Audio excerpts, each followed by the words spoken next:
이번 시간은 부동산 투자 회사법입니다. 항상 한 문제 출제되는 파트입니다. 자, 1번. 부동산 투자 회사법에서 최근 10년 동안 아니면 최근 30년 동안 가장 많이 출제된 게 1번입니다. 설립자본금.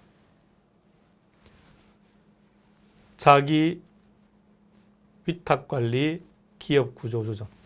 자, 설립자본금 한번 언급해 볼까요? 자기는 5억 이상, 나머지 둘은 3억 이상. 따라서 1번은 정확한 표현입니다. 자, 동그라미 2번. 자, 여러분 지금 유튜브를 보고 계시죠? 동그라미 2번 다 같이 읽어봅니다. 시작. 자, 여기까지 6개월까지 다시 읽어봅니다. 시작. 자, 여기서 여러분들 두 가지를 기억하셔야 됩니다. 1번을 보면 설립자본금이라고 되어 있는데 2번을 보면 그냥 자본금이라고 되어 있죠.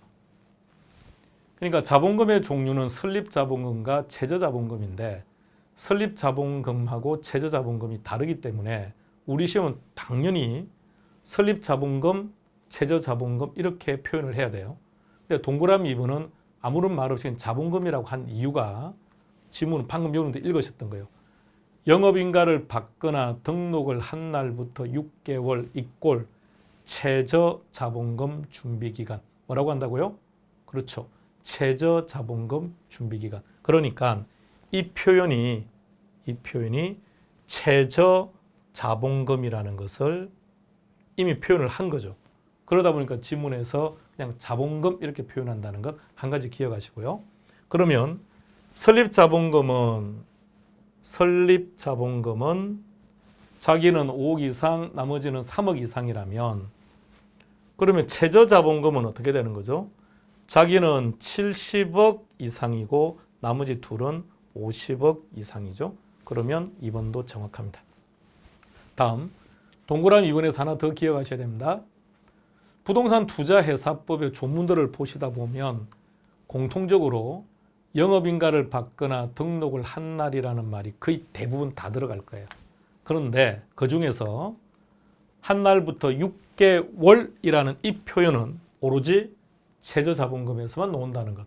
그러므로 최저자본금 이외의 영역에서 영업인가를 받거나 등록을 한 날부터 6개월이 보이면 무조건 그 지문은 틀렸다 이렇게 보시면 되는 거죠. 동그라미 3번으로 가겠습니다. 자산운용 전문 인력이 될 수 있는 자인데 두 가지로 구분합니다. 공인중개사나 감정평가사는 해당 분야에 5년 이상 종사를 했어야 됩니다. 왜 5년 이상이라고요? 공인중개사, 감정평가사 5글자죠. 그래서 5년 이상이에요. 두 번째는 석사학위 이상 소지자의 포인트를 두는 걸로 합시다. 3년 이상 기억하시고요. 동그라미 4번은 부동산 투자회사법에서 1인당 주주 1인당 주식의 소유 한도를 제한하는 거죠. 따라서 자기관리와 위탁관리는 50%를 초과할 수가 없는데 기업 구조조정은 제한 없다고 해야죠. 이 부분이 틀렸습니다. 동그라미 5번에 자산관리회사에서 여러분들은 네 가지를 기억해야 됩니다. 첫 번째, 자산관리회사는 뭘 하는 회사죠? 위탁관리와 기업 구조조정으로부터 위탁을 받아서 투자 운용을 하는 회사. 두 번째, 자본금은 얼마라고요? 70억 이상. 세 번째, 자산운용 전문 인력의 수는 5인 이상. 네 번째, 인가입니까? 등록입니까? 인가. 그 네 가지를 정리해 두셔야 됩니다. 따라서 잘못된 것은 답은 4번 됩니다. 자, 추가로 이론들을 좀 정리해 보겠습니다. 자, 가장 중요한 내용을 한번 정리해 볼게요. 부동산 투자 예산은 이렇게 세 가지로 구분하죠. 자, 이 중에 자기 관리는 실체형이고요. 나머지 둘은 페이퍼 컴퍼니입니다. 명목형이 됩니다. 이거 하나 다 시험 문제입니다. 다음, 자기 관리는 두 가지의 특징을 가지고 있습니다.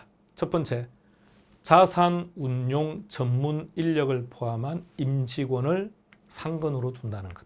자, 하나 딱 기억하세요. 두 번째, 투자와 운용을 직접 한다는 것. 자, 그렇다면 그에 비해서 아래에 있는 위탁관리와 기업 비교를 하는 겁니다.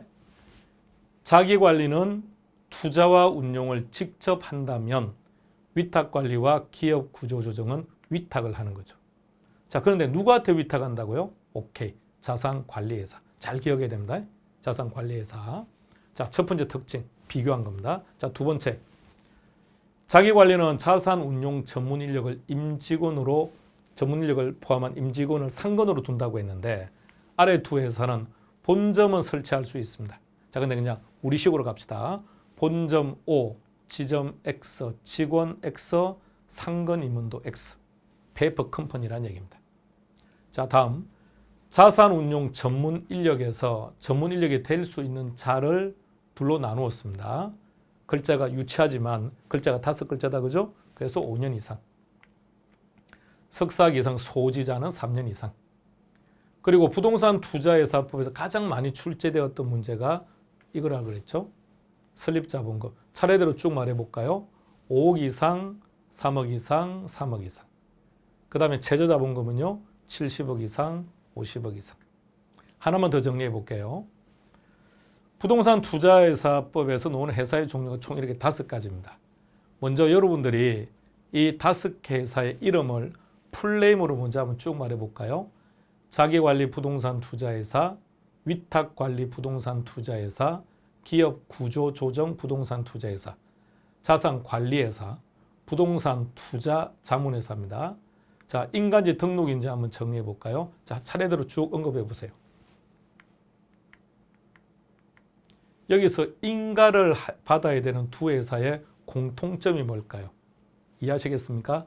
투자와 운용을 직접 하는 회사들이죠. 그러니까 주주들을 보호를 해야 되니까 상대적으로 규제가 강해야죠. 그래서 인가 받으라 한 겁니다. 자산운용 전문 인력의 숫자로 들어가 볼게요. 자, 그런데 위탁과 기업구조조정은 자산운용 전문 인력이 없습니다. 왜 없을까요? 그렇죠. 투자와 운용을 하는 게 아니라 이 두 회사는 자산관리회사에게 위탁을 하는 거죠. 그럼 자산관리회사는 위탁을 받아서 투자와 운용을 해야 되니까 5인 이상입니다. 자, 이렇게 놓고 보시면 보세요. 즉, 자기관리와 자산관리는 규정이 대부분 일치합니다. 왜 그럴까요? 둘 다 투자와 운용을 직접 하는 회사이기 때문에 그렇습니다. 1인당 주식의 소유한도 자기는 50%를 초과할 수 없습니다. 위탁도 50%를 초과할 수 없는데 기업 구조조정은 제한 없다. 자, 하나만 더 정리해 보겠습니다. 배당에 대해서 조문을 좀 그대로 한번 볼게요. 부동산 투자 회사는 뭘 하는 회사냐? 일반 주주들이 개미들이 투자를 하는 거죠. 부동산 투자 회사에. 그러니까 부동산 투자 회사는 이 돈을 모아서 대신해서 투자를 하는 거죠. 그럼 수익금이 생기면 당연히 배당금을 지급해야죠. 자, 따라서 우리 법은 뭐라고 했느냐? 이익의 90% 이상을 배당한답니다.